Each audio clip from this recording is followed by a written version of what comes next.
Selamat siang, salam sejahtera. Kembali bersama saya Erik Pardosi di Ragam Profesi Hukum.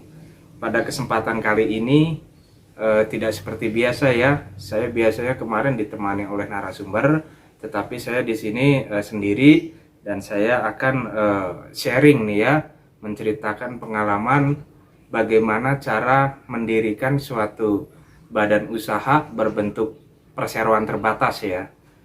Perseroan terbatas sendiri atau disingkat PT itu ya, diatur dalam Undang-Undang Nomor 40 Tahun 2007 tentang perseroan terbatas, di mana intinya perseroan terbatas itu adalah sebuah badan hukum yang didirikan berdasarkan perjanjian dan merupakan persekutuan modal didirikan untuk menjalankan usaha. Modal di sini biasa disebut dengan saham. Lalu bagaimana proses pendirian perseroan terbatas? Sebelum teman-teman mendirikan perseroan terbatas, teman-teman mungkin bisa membuat 3 opsi nama dalam bahasa Indonesia. Itu pun masing-masing opsi harus terdiri dari 3 kata ya. Kemudian apabila teman-teman sudah memiliki 3 opsi nama PT tersebut, teman-teman bisa datang ke notaris. Nanti notaris akan memastikan 3 opsi tersebut mana yang bisa digunakan untuk PT yang teman-teman hendak dirikan. Selain itu, teman-teman juga pastikan domisili usaha atau tempat berdirinya PT tersebut. Teman-teman harus pastikan domisili itu apakah itu masuk zona perkantoran, zona niaga, atau perumahan. Karena kalau di luar zona niaga atau perkantoran dan teman-teman ternyata itu adalah zona perumahan, dipastikan akan sulit teman-teman mengurus perizinan nanti di daerah.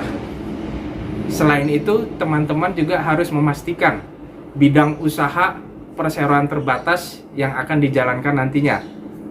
Untuk bidang usaha ini teman-teman bisa melihat di klasifikasi baku lapangan usaha KBLI Indonesia tahun 2017 itu yang terakhir ya.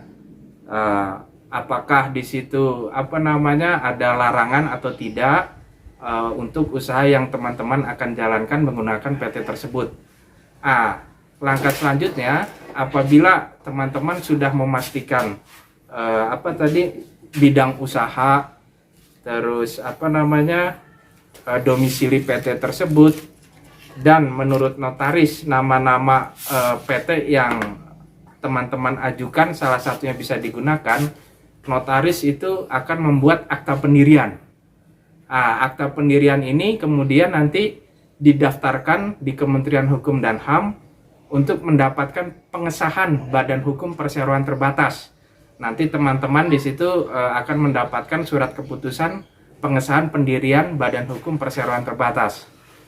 Setelah akte teman-teman dapat dari notaris, terus SK pengesahan dari Kementerian Hukum dan HAM teman-teman sudah dapat, teman-teman kemudian dapat mengurus surat keterangan domisili perusahaan.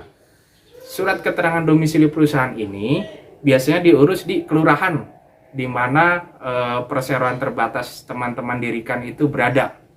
Setelah mendapat SKDP tersebut, teman-teman dapat mengurus nomor pokok wajib pajak untuk PT tersebut. Ini teman-teman dapat mendatangi kantor pajak Pratama di wilayah PT tersebut berdiri. Kemudian setelah NPWP itu jadi, teman-teman juga bisa mengurus NIB. Jadi tadi prosesnya setelah dapat akte, dapat pengesahan dari Kementerian Hukum dan HAM, terus teman-teman dapat NPWP, teman-teman kemudian mengurus NIB. Dulu nomor induk berusaha atau NIB ini baru berlaku sekitar bulan Juni tahun 2018. Itu sebelumnya itu namanya izin prinsip.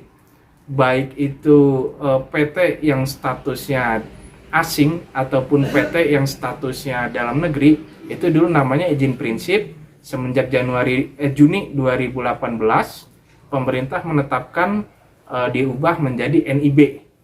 NIB ini sebenarnya memudahkan juga untuk para pelaku usaha untuk mengurus perizinan ya.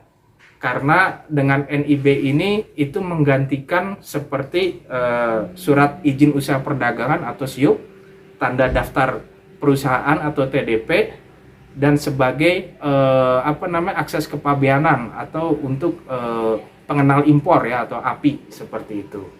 Jadi kalau misalkan teman-teman ada yang mau membuat usaha, ingin dibuatkan wadahnya dalam bentuk badan usaha atau badan hukum seperti PT, teman-teman kurang mengerti, kami bisa membantu teman-teman, tapi untuk wilayah Bandung dan sekitarnya ya.